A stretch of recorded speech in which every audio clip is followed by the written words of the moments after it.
السلام عليكم ورحمة الله وبركاته. كسو دوادا عشر كيني صدحات وين كجهلني برنامجي لما قاب حيب سيسكو باك ترايسر أيها نتوركينكا. عشر كيني هراء وحنا قلت شوقي إنه قاسكو حناي كمبيوتر بدن أو يعني كمبيوتر يديه سي بي سيرفر مركز كمبيوتر دو مركز سا يهين إنتنا قرا يهين أيجو جارك سوق حريهين وحلا يا هوستينا waxa la magac bixin yani adiga AB-ga adiga ayaa gaar u siinaya oo 10 kiini koowaad baynu ku soo qaadanay AB-ga static ayaad siinaysaa adoo gacantaada kaga guraysa laakiin markuu server ku xiran yahay ee sidan oo kale yihiin server ay ku tiirsan yihiin markay server ku tiirsan yihiin waxa loo yaqaan clients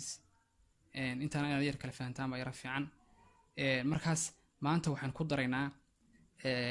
marka qaybtan intaas oo kale waxa loo yaqaanaa adoo intaan oo kale markuu intaas oo kale yahay LAN baa loo yaqaanaa لا local area network marka local area network ini maanta waan ka gudbinaa oo waxaanu gudbinaa qayb waan marka insha Allah waxaanu soo qaadanaynaa mid kamid ah central device ka router baan soo qaadanaynaa maanta awal marka hore switch baa meeshii noo yeelay router kaas aynu soo qaadanaynaa kadibna halkaas aynu dhiganaynaa marka router ka soo qaadana waxaan soo qaadanaynaa laba server oo kale marka labada server kale mid wuxuu noqonayaa HTTP Hypertext Transfer Protocol baa loo yaqaanaa waxa weeye website kaad galayso kale waa halku yaalo serverka ku haya website-ka server kalena waxa loo yaqaanaa sagana waxa u bixinayna DNS domain name server DNS baan u bixinayna DNS marka DNS kan ku horeynayna kadibna desktop kan tagaynaa kadibna AB baan siinayna waxaanu siinaynaa 192.168.4.4 baan siinaynaa kadibna waxaanu siinaynaa gateway tayna soo kobigray gateway-gana xagga dambe 254 ka dhigaynaa markaas ugu waa DNS xaggan hoose DNS server ma baahna waa DNS isaga DNS marka waxaan tagaynaa service ka saynu DNS uga dhigno ilaa imika wuxuu la mid yahay server caadi emailska saynu shaqadiisa DNS uga dhigno halka hoose waxaan tagaynaa service ka kadibna qaybta DNS ka ayaa soo furaysa kadibna halkaas aad on siinaysaa halkaas aad on siinaysaa halkan name ku qorantay waxaad gelinaysaa website-kii oo soo qaadayo kale DNS ku shaqadu qabto waa domain name server wuxuu u bedelaa domain-ka matalan kale www.youtube.com ayuu wuxuu u bedelayaa youtube.com kaasi wuxuu u bedelayaa IP-gana waxaanu siinaa uu bedelayo HTTP-ga marka website-ka halkaas ku yaala marka wuxuu bedelaa isagu IP address domain name-ka ayuu bedelaa IP address matalan kale waxaan qoranaa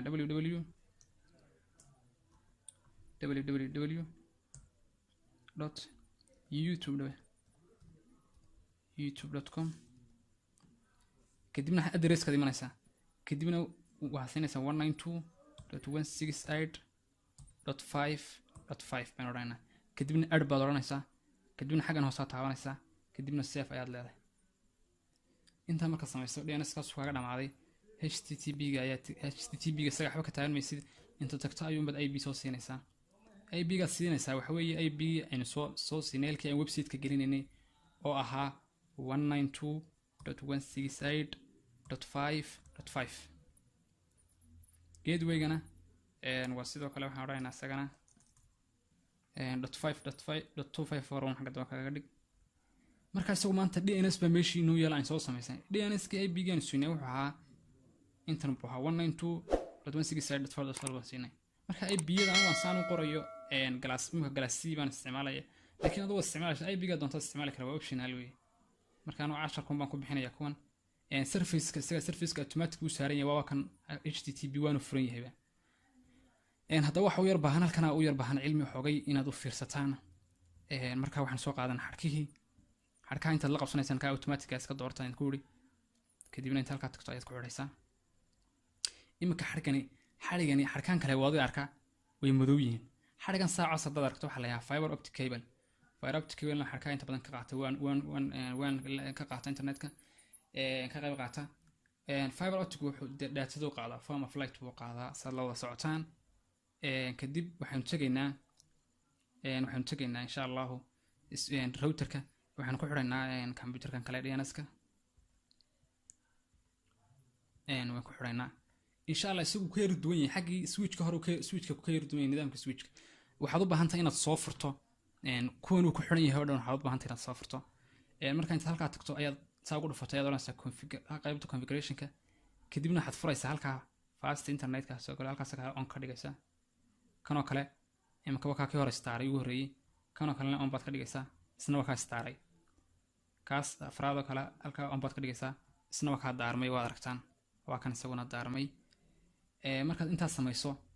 kaliya ta waxa samaynaysaa siday labadan qaybood isula xiriiraan waayo maanta internetka waa weyn weeye siday labadan qaybood isula xiriiraan waxa siinaysaa ka waxa soo qaadaysaa default gateway-gu waxaan waa halkii lagala xiriirayay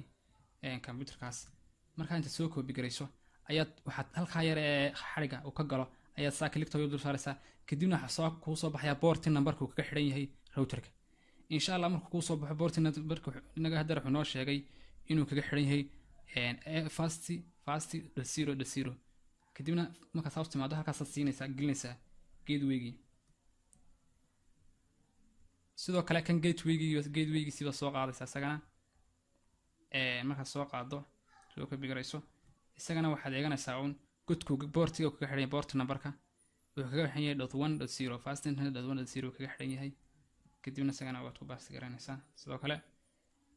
qaybtan nadoo qaybtii inay isugu xirneed hore isugu xirneed kala tagaysaa qaybta saddexaad isagana waxaan soo qaadanaynaa qaybtaas soo copy garaynaa gateway-giisa kadibna waxa gaan godku kaga xiran yahay .4.0 kaga xiran yahay